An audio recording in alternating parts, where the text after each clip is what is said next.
Today on episode 229 of Typical Chicago Fans, we have Sinkers and Floaters, the TCF Sports Minute, a small business shout-out, media recommendations, tier rankings, and the TCF top 3 of classes. Let's roll. Hello and welcome back to Typical Chicago Fans, brought to you by our incredible sponsor, Connect Roasters Coffee. Today is episode 229. Make sure to find us on X at typical_Chicago, Facebook, and Instagram. Give those pages a like as well. Wherever you get your podcasts, we are there. Spotify, Spreaker, Apple Podcasts, whatever you get it, we are there. Subscribe, rate, review, 5 stars for all of our content in video form. You can find us on YouTube. Just type in Typical Chicago Fans, hit that red subscribe button. You can find me on X at BoomyTCF, but also make sure to follow the gentleman that I'm joined with tonight. That is Zach at Z Lilia TCF. Maddie is out this week on vacation, enjoying some of what Wisconsin's finest offerings. So, Zach, I hate to say it because it's been pretty decent here lately. Not the worst summer we've ever had, man. Oh, easily. It's been like kind of hot, but we've never had a day where it's been unbearable.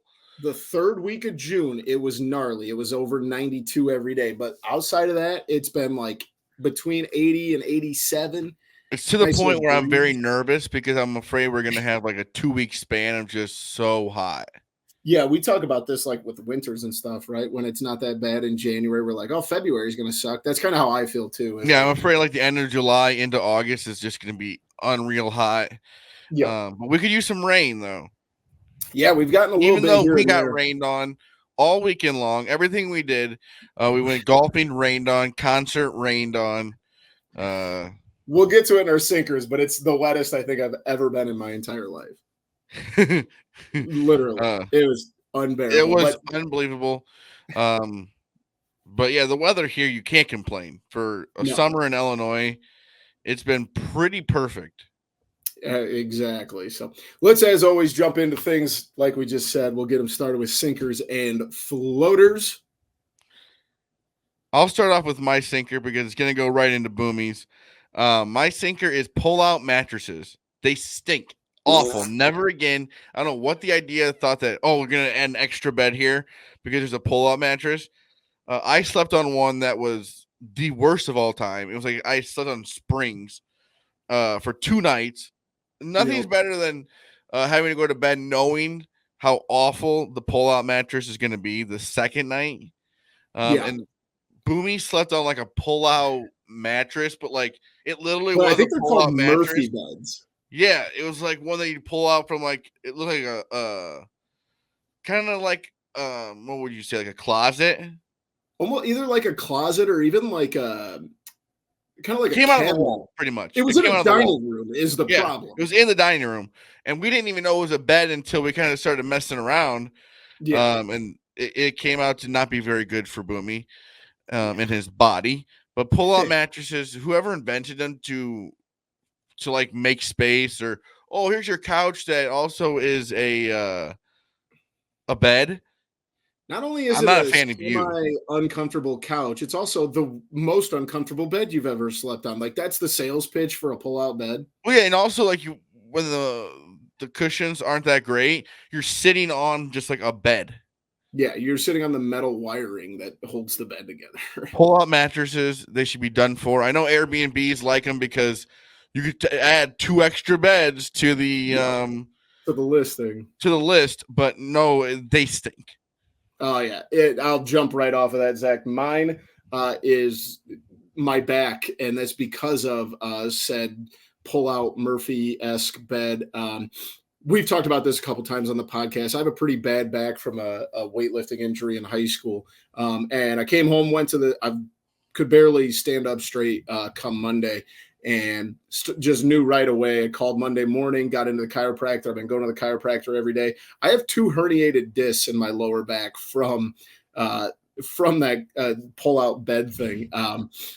It's bad, and I know it. You know, you guys will make, but like I do this a lot when I'm like deadlifting or squatting. Like this has happened 5 or 6 times since I first injured it in high school, and it's all been weightlifting related.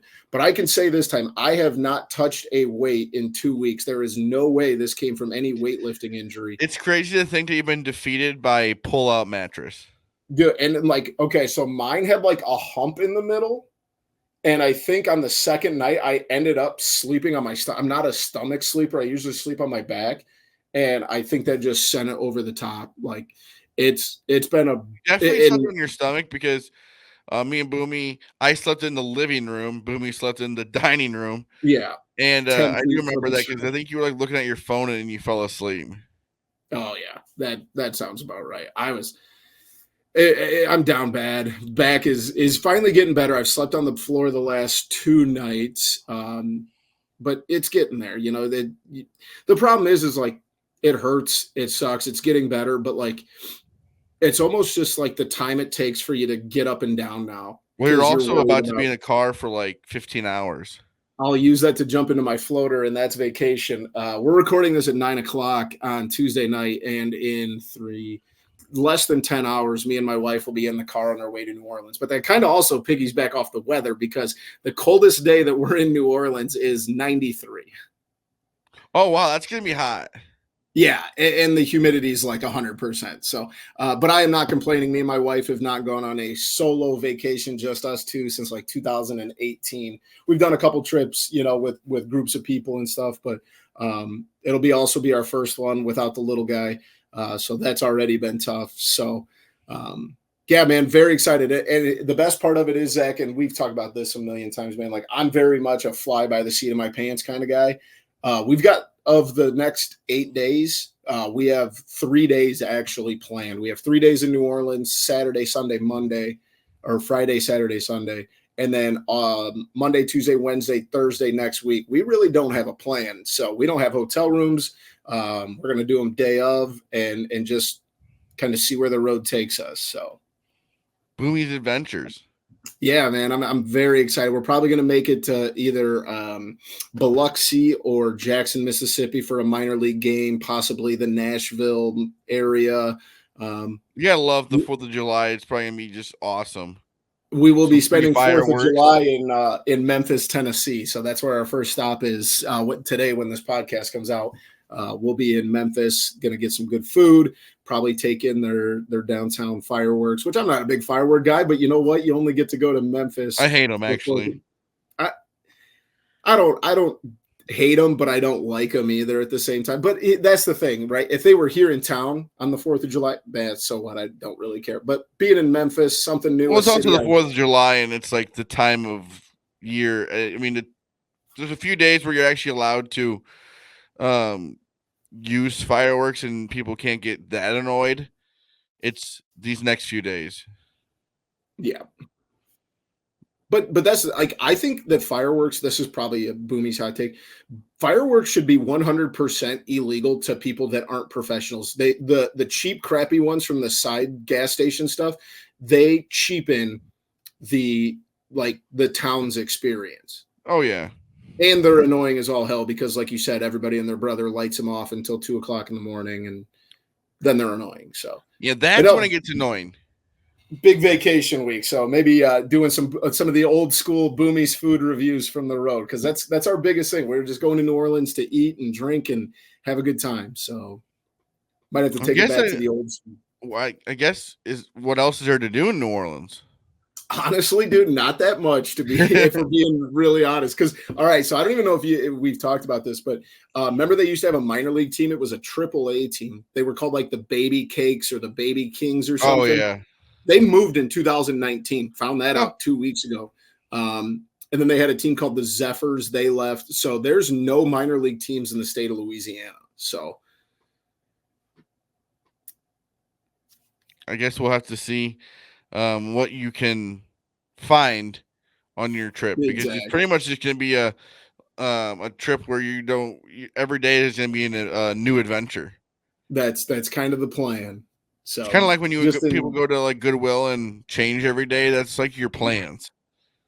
Exactly. Should be fun. What's your floater this week? My floater, we haven't done this in a while, so this floater was from a little while ago. It's Bryson DeChambeau. Is I there a love guy that has Bryson. made a 180 in the media's eyes than him? And he's the Can you only finally guy admit from that I was Live, right? Because I have been on Bryson for 10 years now. and he's the only guy from Live that is this liked. I mean, Yeah, he's more likable than Brooks, and Brooks for the Brooks longest is not time. the most likable guy. I've Um, been. he's I not really actually the went most and relatable guy in the whole yeah, world. And Bryson is kind of relatable. He's goofy. Yeah, he kind of gets into the science of golf, but it's after he won. What was that? The U.S. or was this yeah, the Open? yep. The U.S. Open. The The U.S. Open is Open. British. The love he got and stuff, and it's just 3 or 4 years ago, you would have never thought he would have gotten the kind of media and the love that he got after winning that. Yeah, it's so. I've talked about this before, but like me and my friends do the majors draft. We do like a snake draft, and I remember I was teaching in Earlville, so this was at least 9-10 years ago, and I drafted Bryson DeChambeau as like my sixth pick, the last pick of the draft, just because it was like one of those things I Googled long shot guys to pick up, and he ended up picking me up points, and ever since then I've been a fan. I think he went through that stage where he was very unrelatable and very dorky, but for the longest time, and this is a very meathead take, but like I liked him because he was kind of a meathead, right? He taught lifting weights and stuff, but he's kind of like you said, he's come full circle. People he does have that like kind of sciencey dorky kind of stuff, but like but he kind of backed off a lot of it and just learned to have fun with golf. And YouTube has really that's what I was brought going to to say. light what kind of his personality is. Exactly. I think that's been huge for him because people can see kind of like why he is the way he is. And like 2 days after winning the I U.S. find Open, he dropped a video on like how to hit a 7-iron or something. Yeah. You're right. There hasn't been a ton of even just any professional athletes that have had this kind of story arc where people hated him right off the bat and now have at 10 years in kind of turned 180 on it. So it's kind of cool to see. Yeah, it's cool to see, and it seems like a guy who is a good guy. Yeah, exactly. So but man, do they need to figure out the old Live PGA merger. I need to see all the good golfers play each other every week. Exactly. Yeah, you're gonna have those weekends. Not just 4 times a year. Yep, exactly. And I'll be honest, I love a lot of those guys on Live, but I still have maybe watched 30 minutes of Live golf in my life. It's not competitive. It's not fun to watch.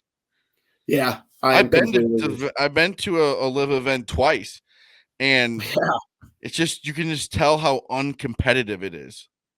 Yeah, that's not good in an individual sport that was built on the back of Tiger Woods being like the most competitive person in our lifetime, Yeah. It's interesting. It is interesting. So hopefully, we probably then you see a bunch of Live guys that are trying to qualify to get into the Open. And it's like, yeah, it would have been a lot easier to qualify for this if you would have been in more PGA events.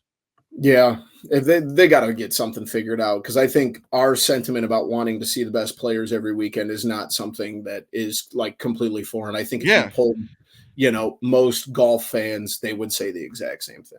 It's like DeChambeau. I wish I could see him on the PGA Tour, but I mean, he is one guy that probably when it all happened made some good money.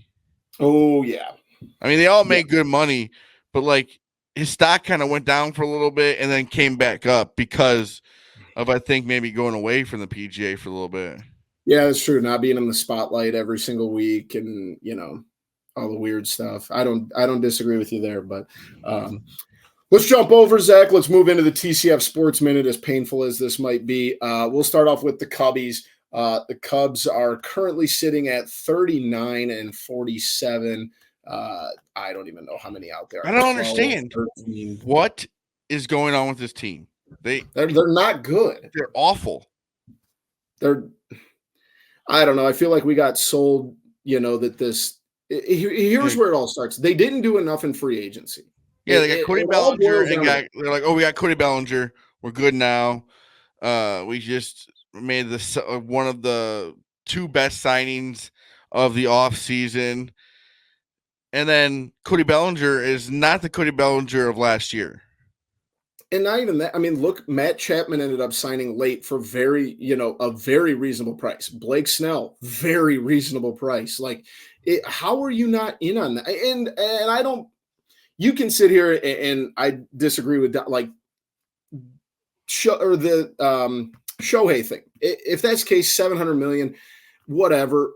You can make an argument that the Cubs should have been in on that they shouldn't have. I don't really care either way. But like, you've got to then turn and pivot and go get a Chapman, a Snell, a Glass, something along those lines, because you get stand there. Okay, you re-sign Bellinger, who, like you said, has been below average this year, and Shota, who's a good pitcher, but you can't look me straight in the face and say that one starting pitcher is the difference here. No, it's been the offense. It's not been the pitching. The offense is awful. The bullpen has also been the problem, but it's the hitting. We cannot hit the ball. Yep. I mean, we're sitting here right now, and the Cubs just went down 5-3. All right. Yeah, they keep blowing games at the end too. It's the bullpen I think it's the top of the 9th right now. This bullpen is arguably one of the, and we've seen some really, really horrendous Cubs bullpens. This might be one of the worst. Oh yeah, easily. I mean, and like for what we need and what we could have for this season, if the bullpen was semi decent and we had somebody who could close the game. Blown leads late in the game. Like what was the one stat we were talking about this weekend? If the Cubs played 7-inning games, they'd have the best record in baseball or something like that. Yeah, at one point the Cubs were like 10 games over 500. Yeah. It's embarrassing. And you know what the fact of the matter is like, people can say they want Jed gone or whatever. Every single person on that team should have to come in Monday morning and say, what are you doing? Yeah, because you look at this roster, the lineup they put out every day, they should win games. Yes. You got Dansby Swanson, Nico Horner, Ian Happ, Cody Bellinger going out there, and we can't get more than 2 to 3 runs a game. Michael Busch has been the best player on this team for the last 3 weeks. It's just, it's disappointing is what it is, because unlike the White Sox weren't supposed to be good. The Cubs had some potential. They were supposed to maybe win the division. And then you go out and you start the season, you look pretty good. You give us hope, and then you just awful. Here's where this could get really bad. Like, it's bad now. It could go from really bad or from bad to really bad here very quickly.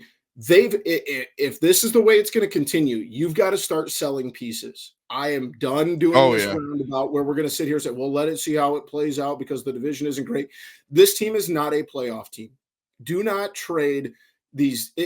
The problem is and people will say that the minor league system is a top 10 system. Sure, I don't disagree. I'm not going to disagree with Baseball America or anything like that. But if you look at that, most of the Cubs' top 30 prospects, the majority of them are double or triple A players, which means that your lower levels are depleted.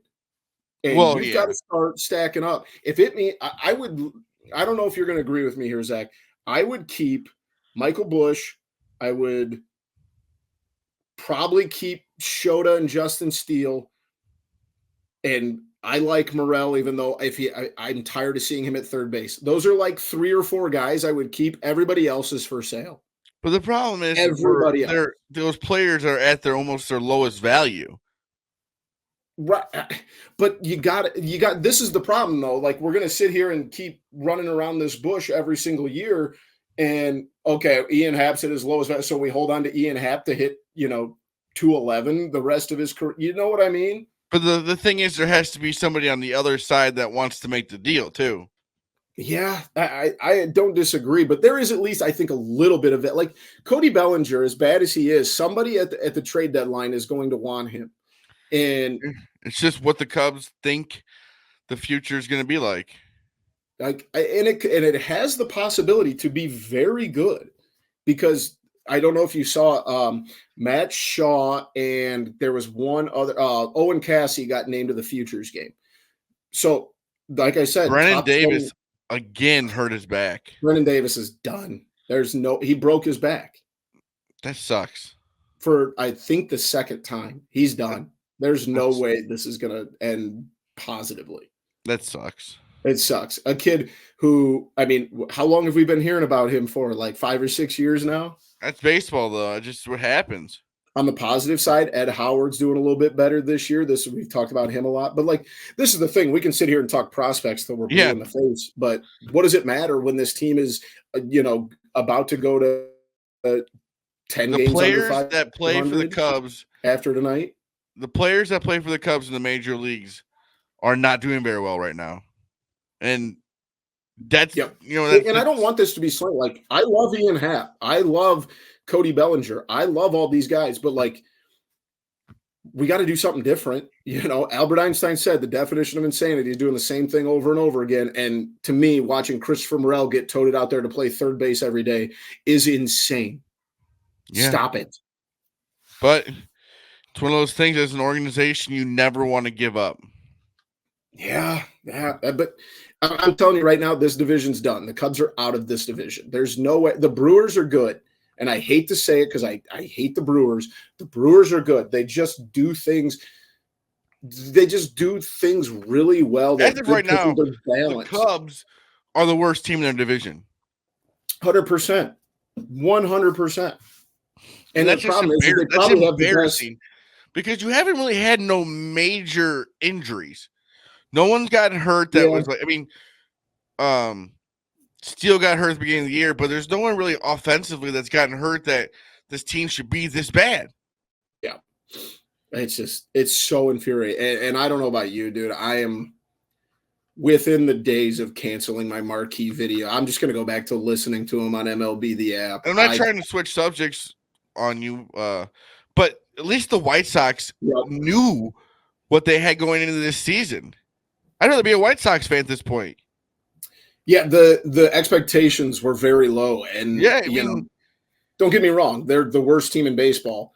But they're right now 24-63. I don't know if they won or lost tonight. I know they were in Cleveland. But that's like you said. They knew they were going to be bad. And the positive thing is, Zach, you're seeing they had two guys named to the Futures game as well. Evan Schultz, shout out to the Illinois Valley Pistol Shrimp. He got named to the Futures game, and they had, Colson Montgomery was their other one. So, like, there's guys there. Yeah, and Garrett Crochet, who hopefully makes it to the trade deadline. Yeah, he's gonna get moved. I know it just sucks for a team like that when you want to cheer for somebody to be good, but if they're gonna be this good, they're gonna be gone. Yeah. But still. Like I said, at least the White Sox have a rebuilding format kind of going on. Yeah, they're not rebuilding right at this point. They're a spot where they think that they should be winning the division. Yeah. They know what they are. And they're closer to rebuilding now than they are to the division. Yeah. And I think this is one of those things that you went to a Sox game this year. I've gone to a Sox game. They're fun. They're cheap. Expectations are low. Actually, there was quite a bit more people than I thought were going to be at the game. I know I heard White Sox Dave actually saying too many people are going to the game. The thing is like when you do watch them, and I watch them on TV when the Cubs aren't playing, there's guys out there that are fighting for their jobs, right? Yeah. They're fighting to stay on an MLB roster. And it's not a good product, but I mean, at least it's guys who, outside of the instances I'm thinking of with some former White Sox or injured White Sox dogging at the first base, like there's guys that are playing hard and they might have the worst record in baseball, but there's guys that are fighting for their livelihood, to keep a roster spot. So like you said, at this point, I mean, you're almost better off cheering for a team that knows it's bad and is looking I haven't been to a Cubs game this year, but the atmosphere can't be great every game because it's sad. Yeah, exactly. But On the positive side, Jack, let's talk about a little something positive. Good summer so far for the Bulls. Yeah. They're doing what they needed to. They need to get rid of all the older players, and they need to get some young talent. They need to keep going is the problem. They need to keep The that's pedal the thing, down. that they never keep going. That's the problem. Well, the problem, and I don't know. So obviously, last week draft local Hinsdale product Matas Bruzelis, who if you would have told me on Thursday morning that he was going to fall to 11, I would have been ecstatic. This kid was top 5 pick all year, even coming up until this past 2 weeks ago. Yeah, for someone to want Zach Edey, that I just don't understand that. I don't hate the idea, but to take Zach Edey at 9, I thought would have been crazy. If the Bulls would have traded down to like 25 and he's there, then I'm all in. But at 9, he's just going to need a lot of work. Yeah, exactly. I think there's been a big resurgency of big men here lately, and it'll be interesting to see. And the Bulls obviously but they trade Caruso for Josh Giddey. Yep. That's just I love Caruso, but he wants to win right now. Yep. And when the Bulls are going to be good, I don't think he's going to be playing basketball. Yeah, I mean, that's the thing. Josh Giddey's been around for a couple years now, and people forget he got drafted when he was 18 years old. This kid's 21 years old. He's 6'8", and yeah, he struggles from the 3, but like I said, he's 21 years old, and I think he has a lot of potential to be a triple-double guy. Not consistently, but he's going to be one that can get you, a little bit more balanced, I guess. Give him a chance to actually play. Yeah. Yeah. And I mean, his numbers were a little bit skewed this year, but in that same breath, he's playing with the second best player in the NBA, SGA. Yeah. And there's just so much There's only one ball in Oklahoma City. The Thunder that just played over him. Exactly. So I like the trade a lot. Now, here's also what I'm saying, though, Zach, is a lot of people were complaining, and I saw Big Cat and a million other people. How do you not get one of those draft picks? How do you not get one of those draft? You want a first-round draft pick in this year's draft is what I want to argue? No, thanks. So we can take some kid from France and stash him over there. Was it the 17th pick? It might have even been lower than that. There was no player available at that point that is it was worse than that because OKC was the number 1 seed. So I think it was even higher than that. It was in the 20s, I want to say. I could be wrong, but yeah. There was nobody available at that point that is better than Josh Giddey. Exactly. Amen to that. So here's the thing, and like we talk about, keep it going. Like apparently that a lot of people believe that DeMar has played his last game as a Bull. That sucks. It sucks. I like DeMar, but this relationship needs to end. He's 33, 34. Yeah, he wants to win right now. Zach LaVine's got to go. Zach LaVine is going to be hard, and I'm almost come the other way on that, Zach, because I don't know if you saw they're having to attach a first-round pick to a team. But I'm just saying that relationship, you just don't want that on your team. Yeah, yeah. But he doesn't want to be here, so you don't. I mean, you don't want guys like Josh Giddey. And then what was the guy we drafted? Matas Bruzelis. And then you want to be so sorry around somebody like that. Yeah, that would just kind of ruin. Like you just think it wouldn't be good for the locker room. Yeah, and also we want these two, a 19. Yeah, you want them to be like, oh, I want to be here, and then you're playing with somebody who doesn't want to be here. Yeah, and thinks it's okay to never ever play defense. Well, also he gave up on the season last year. He did not have to have the surgery that he had. He could have waited and played more, but then he realized he wasn't going to get traded and had surgery, or was going to be traded to the Pistons, I think, and didn't want to go there. Exactly. It's just a lot of trust issues with Zach LaVine. Yep, it's frustrating. But they're his fault too. You're 100% right there.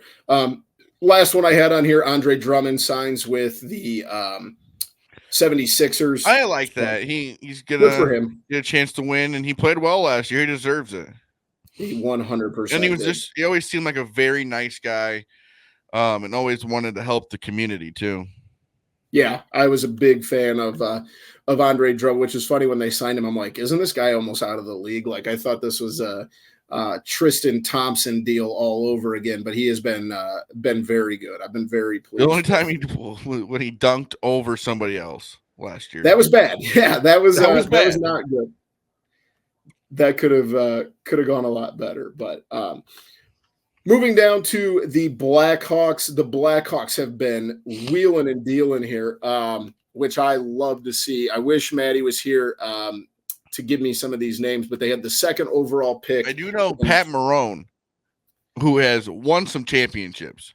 Yep. There was another, I'll pull it up here in a second, but with the second overall pick, they take Artem. I got to learn this right. Lev Shunov of Belarus, but he plays at Michigan State. So I remember Maddie saying about a kid from Michigan State. So yeah, they made about 7 signings. They're getting a lot of guys on like 1-2 year deals where they're not going to be like locked in for a long time, but some experience for the young guys on the team. I know I've seen Patrick Kane sign with the Red Wings. Everybody wants a reunion between them, but I just don't think it's ever going to happen. Yep. Here's the big ones that I have seen from the Blackhawks. Like you said, Marone, I like that one a lot. The two ones that jumped off to me were Bertuzzi and the return of Turbo Teuvo Teravainen, who I saw play at Rockford quite a bit. Those are I am admittedly not the biggest hockey guy, but I know Bertuzzi's a solid player. Teuvo was phenomenal coming up and has been on some really good playoff teams in Carolina. So I think the Blackhawks will be fun to watch next year. Yeah, I don't think any of these moves are like, going to put them into a playoff spot, but they're definitely not going to be the worst team. Get them into the playoffs and maybe a lower seed, and you never know what's going to happen. I don't think they're going to be the team where you just expect them to lose next season. I think it's going to be at least competitive and fun to watch.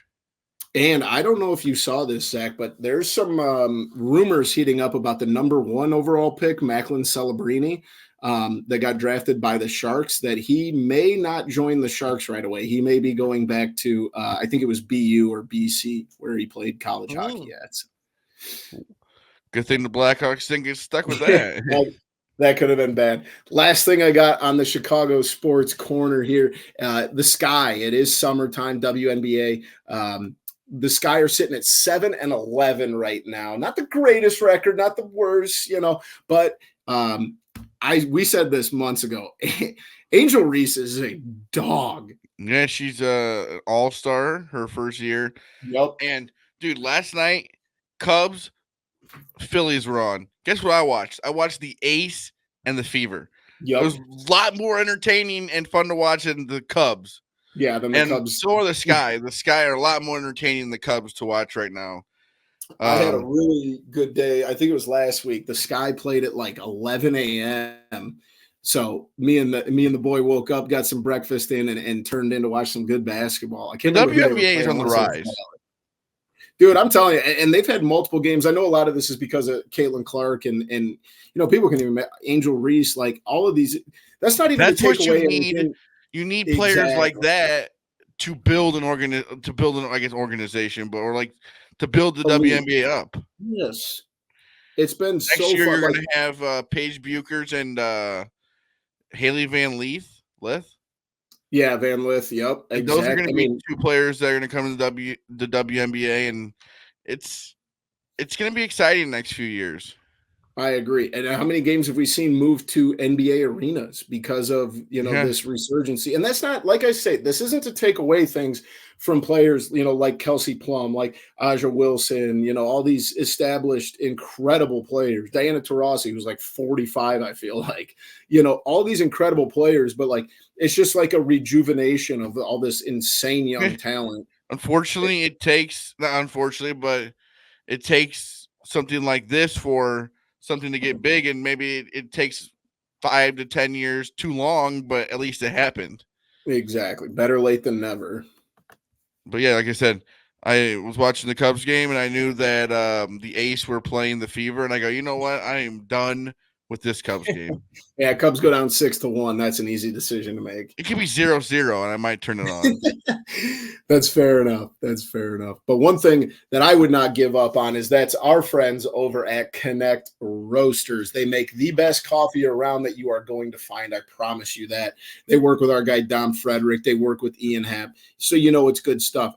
Ian Happ, last I checked, 2 gold gloves. Don't win gold gloves drinking Folgers coffee, all right? You drink Connect Roasters. So make sure you check them out. ConnectRoasters.com. Follow them on X at Connect Roasters. If you're over in the Bourbonnais area, make sure that you swing by their storefront. I promise you will not be disappointed. So make sure you check out our friends over at Connect Roasters. Zach, let's jump in here. We got a quick small business shout out. Obviously, our friends over at Connect Roasters, small business over there. But I'll get us started here. We got a new Mexican restaurant in Mendota here called El Torito. I had dinner there last night with the wife. Really good stuff. I love Mexican food. I could eat it every single day. I love one of my favorite dishes of all time is shrimp tacos, and theirs were phenomenal. So El Torito, they got some special tacos, special burritos. Wife had the quesadilla, said it was really good. Really fast service too. They've only been open like a week at most. So if you're in Mendota, check out El Torito. Sounds yummy. My small business shout out, it's not around here, it's in Milwaukee. It's a bar called Steiny's in Milwaukee, and if you go in, you eat some food, you have a group of people that have some beers, have some food, appetizers. You spend money there, they will give you a stamp, and that stamp gets you on the bus there and back to the Brewers game, which is pretty fucking cool the way that they did it. And the way that they drove us right up there. We got out, went to the game. We might have stood outside for maybe a half hour after the game. Maybe. I mean, and that's Cubs Brewers. I mean, there was 40,000 people traffic, there. and then they also had the incident where there was a lot of fire trucks and ambulance going through there. So it was crazy. And it was awesome. They took us right back to the bar. And you get dropped off. I mean, it's one of those things. It's almost like you should park there, take the service, and then if you wanted to leave from there. 1,000%. It was well worth it. It was a very cool idea. Food was great. Beers. They were also doing it for there was Summerfest going on. Yep. Which I think this weekend is the last weekend of it. They were also shuttling from the bar to Summerfest and back. So I think that's really cool. Definitely. I was a big fan of that place. Like you said, really good food, good drinks, lots and lots of space, and the shuttle helped out a ton. Got some media recommendations for the folks this week. This is the time of year where there is very little going on sports-wise. So whether that's a podcast, an album, YouTube, movie, Netflix. It's crazy how YouTube has grown. I mean, there's some people like me who I almost just strictly watch YouTube. I watch sports. I watch like sports, baseball games, stuff like that. But if I'm watching like just something for fun, it's usually on YouTube. Yeah, that's kind of where we've got, obviously, my son loves, his couple of YouTube shows that I like to throw on when I need to get something done. But then obviously, you've talked about all the shows you watch, and I picked up some of that you do. And just even a lot of the podcasts I listen to have video versions, kind of like we do, that you can just throw on and not, listen to it right off your phone, but watch it instead. So I've got a couple this week, actually, for my metal friends. I know I'm few and far here, but one of my favorite bands in the genre, Wage War, released an album last week. So make sure you check out Wage War. Their song Tombstone. Actually, it's kind of funny. It is my son's favorite song, and it's a very, very hard deathcore song. But he bobs his head and laughs, and it's awesome. So Wage War, their new album. And then as far as podcasts go, I'm sorry, not podcasts, YouTube, The Bracket from Barstool, where they put it on social media. I started watching a couple episodes, but the one they just put out, I think it was last week, was the weirdest high school mascot names, and they debate it. They take a vote, and then they fill out the bracket. really enjoyable stuff. Good stuff to throw on in the Hilarious background. too. Very, very funny. Very funny. So the Bracket and Wage War's new album this week. Mine is something that UFC fans would like, and it's Daniel Cormier on YouTube. He has his own page, and he does like stuff after the show, and he does stuff with Ben Askren and stuff on there, and it's really interesting. And it's almost like behind the scenes of the UFC because he does the announcing, but he also knows a lot of the fighters, and it's very interesting. He was a champ too, wasn't he? Oh, the double champ.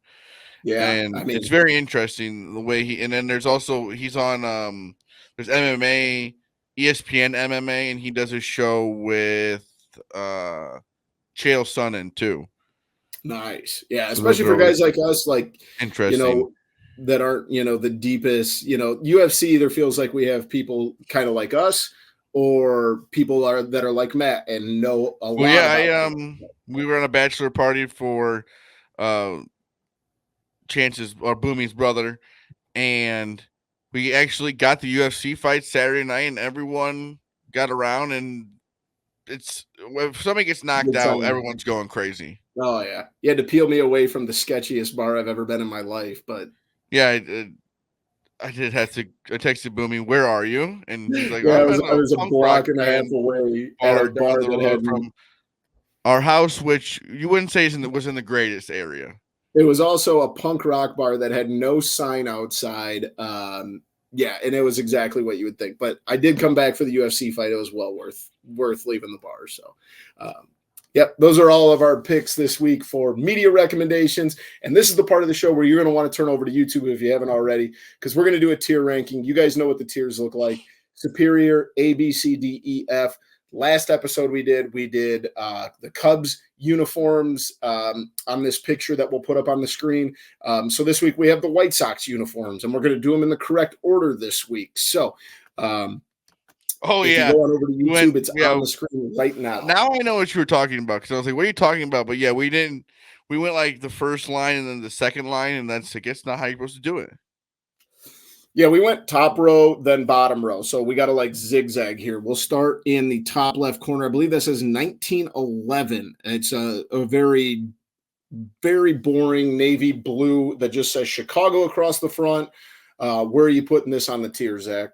I'm going to go with a D tier. It's just nothing fun. You could have been way better. I know it was old days, but come on. And we talked about this. I hated the ones that had like the long sleeve.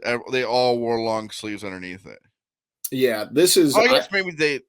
Never mind. Maybe that's just the way it is.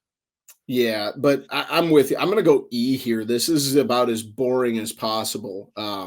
It just doesn't do anything for me. Give me something more than just Chicago across the front.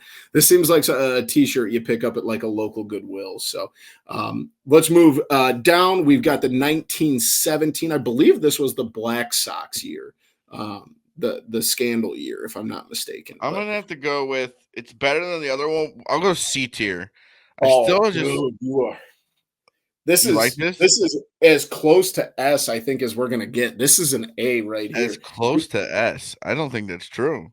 Oh, these are phenomenal. These are the jerseys that Shoeless Joe wore in Field of Dreams, I believe. These are incredible. They've got the navy blue S with the O and the X in it. These are awesome. I love these. I would buy one of these. So did you go S tier or A tier? I went A because I think there's only one S tier here. But we'll get to that in a minute. Let's go back up. We've got 1924 back to the navy blues. I think the only difference here is there's a little bit of striping and there is an emblem on the sleeve here. This is better than the first one, which I put at E, but only very, very slightly. So I'll go D here. I'm going D with this because it looks exactly like 1911. Yeah, I like the blue stripe down the chest where it buttons up, but what I'm going to have to say here before we move on? They are pretty boring here with the White Sox because their uniforms did not change much at all. Yeah, and they still haven't changed a ton here recently. We'll move down. This is where they start spelling the SOX in a diagonal pattern. We've got white with the red and blue white writing. This is same thing. This is a C. This is kind of boring to me. But Yeah, I'm gonna go C because I like what they started to do with the Sox, but like when they move down in years, when they actually get the one that they'll have now, that's a cool logo. I agree. These are not bad. I don't hate these at all. So we're both at a C tier. Here, we'll go back up to the top. We've got 1942. These look as like they could be Atlanta Braves uniforms. You're not going to convince me that's not a Braves uniform. I would have to give these the ugly trait here. Oh, you don't like these? No. I like these more than the blues. It looks like a little kid wrote the uniform. Yeah, I feel like it's also plagiarism because this feels like they stole this from the Atlanta Braves. I'm going to go with C. I think I'm also going to go C here. This is a very average jersey. I don't hate it, but I don't hate it more than the navy blues. But yeah, it doesn't do it for me. Let's move down to the bottom. We've got, I believe that's 1959. I'm going to go with the A tier. I think those. You I really like think that's those. an A? Oh yeah, I like when they started that logo I like that logo. Yeah, I would go B here. I don't know if I would go as high as A. I do like the patch on the sleeve, and that is a good logo. I'm not a Sox fan, but that is a quality logo. So I'll give you that there. So A and B there. We'll go up to the top. There's a 3-pack together, and those are 1970, 1970, and 1973. Yeah, I'd say 1970, 1973 are about the exact same thing. The only difference is the 73 was when they went to the red pinstripes and the red logo, which was weird. Made no sense. I do kind of like it. So if you're watching YouTube, Chicago. I like the Chicago one. I think I'm just going to put all of those together. Those are all B's for me. Yeah, I'll give them I'll go B too. They're all I think that the one that says Chicago is my favorite though. See, I think I like the red one, but in the same breath that it looks like something you bought off a DH gate from China for $26 because it doesn't look like that's something that the White Sox should have worn. I didn't like when they incorporated the red. Yeah, but the red goes back to 1950 something. I understand that, back but to I just don't. It's too much red too. Yeah, I like the black and white. Moving down, we've got 1977, which was the year of the shorts. Zach, those first ones. The collar, dude. The collar is so ugly. These might be the worst uniforms in baseball. This is F. This is one of the worst uniforms I've ever seen. Dude, why would anyone want to wear a collar and shorts to play baseball? That's awful. I mean, so me and you have both had some pretty nasty raspberries from slow pitch softball. Yeah, imagine like it's your job and you're trying hard and you have to wear shorts. Yep, no thanks. This might, if there was a tier below F, these would be in it. These are some of the worst baseball uniforms ever worn. On the other hand, though, the 1983, I like. That's an S for me. That's the one I was going to say. That's an S. That's an S. That is. I don't even think they do it anymore, but they used to be their Sunday uniforms with the Hitman. They look cool, like when people wear them around, like the Carlton Fisk. Yep, exactly. Those are the ones. They should bring those back. They need to start reintroducing the Sunday Hitman Sox jerseys. Those are phenomenal. Those are elite. Those are a top. So we said about the shorts being one of the worst uniforms ever. This is a top 10. They couldn't have put two different jerseys together here. No kidding. To think in 1977 that players would want to wear collars. It's crazy. We had to be so far past collars in baseball then. Those were also the replica ones that Chris Sale cut up with scissors. Remember maybe he had the right to do that. Yes, he 1,000% did. We'll go up to 1990. We're going back to the script here. I'm going D.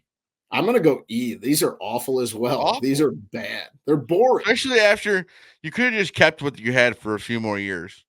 Exactly. Yeah, these are not good. There's no emblem on the sleeve. There's no pinstriping. There's after no how nothing. Cool the 1983 ones looked and all the work that probably went into it. And then this one's just White Sox. Yep. In red font. Moving down 1997, kind of the ones that I think of from my childhood. Frank Thomas comes to mind in these. Michael Jordan comes to mind. Yep. With the I'm gonna go. I'll give it an A tier. I think they're cool looking, but they're not they're not like they're still not like the 1983 ones, but they're I agree. cool. I do think that they were cool jerseys. I agree. This is an A tier for me as well. It's not quite S. If they would have done a pinstripe with that, that would have made it an S. But that also would have been a lot going on. But these are phenomenal. These are good. The 2007, these are basically their home whites now. These are fine. These are like a B for me. Yeah, I'll give I them a don't have B. I mean, they look cool. They're basic. They got rid of the red, so I like the ones they have now. But it's crazy that it's been this long since they've changed. Yeah, that is true. They've I had, still want to know what happened that they changed the 1983 ones, because those were sick. big time miss. I do think that their City Connect ones they did were one of the best City Connects with the old Gothic English letters across. Yeah, the Cubs have had some not very good ones. Yeah, well, each team's only had the one City Connect, but yeah, I wasn't crazy about the Cubs, but the White Sox one is phenomenal. And then even like I think their road grays are kind of boring, The Cubs, very boring. and the White Sox. Oh yeah, Any gray uniform just doesn't do it for me. yeah. That just seems like no effort was put Yeah, into it. exactly. Yeah, They were like, exactly. just take these jerseys. We had too many Yeah, of them. the white ones are in the wash. It's too hot to wear the blacks. Let's just go gray today.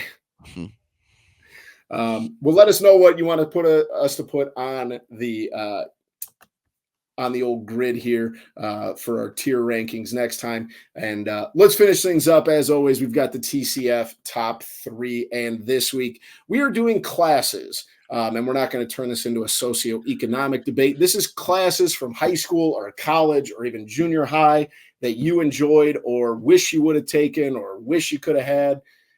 Top 3 classes. Do you want to go first or do you want me to? I'll go first. Yeah, I know what's coming. Easy here. one. PE. Everyone Yeah, loved PE. I shouldn't even have given you the choice. You work all day to get to PE. Yes, Or PE it's in the morning or whatever. You just PE is just the best. Yeah, it's hard to argue with you there. The worst part though is when you had PE first hour. Yeah, I had that in high school one year, and it's like, yeah, it sucks because then you're starting off the day just getting sweaty. Yep, exactly. And it's over. I'm going to go, and I'll be specific here. As you guys know, I'm a big history dork, but American history I've always found was my favorite.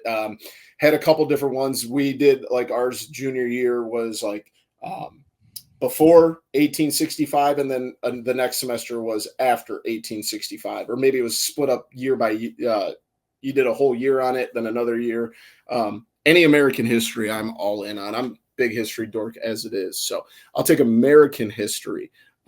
My second favorite class, surprisingly enough, was like computers, technology in high school, though, not just typing. But we had a really, really good technology teacher. Shout out Mr. Lorette. That I think I had him for.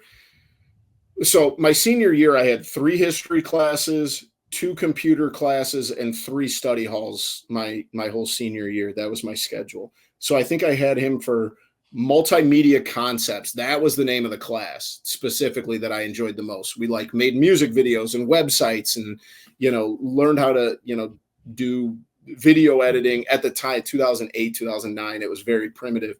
But like any technology stuff. We also had like an entrepreneur class with him, which was technology based, but I'm kind of a tech dork, so I will take technology / computers.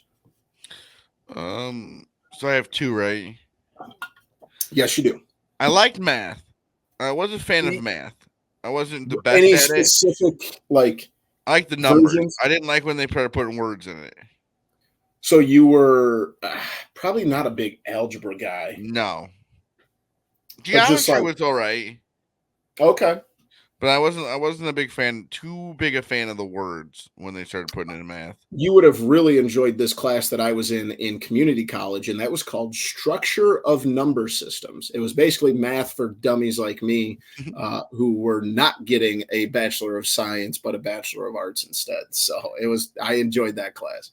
And then the class that I took for 1 year, and it was a computer class. Like it taught you how to, like, at that point you can like put different softwares on computers, and like you were it Microsoft was called, Word. it was IVIC, and Yeah. like you would run like the wireless internet and stuff throughout there, and if somebody had a problem on like a computer in their like classroom, then some kids from there would go over and help, and it's very So mine interesting. was more like multimedia, where you're saying yours was like IT. Yeah, it was the IT part of it, like how to fix a That's cool. computer, how to fix the internet and stuff like that.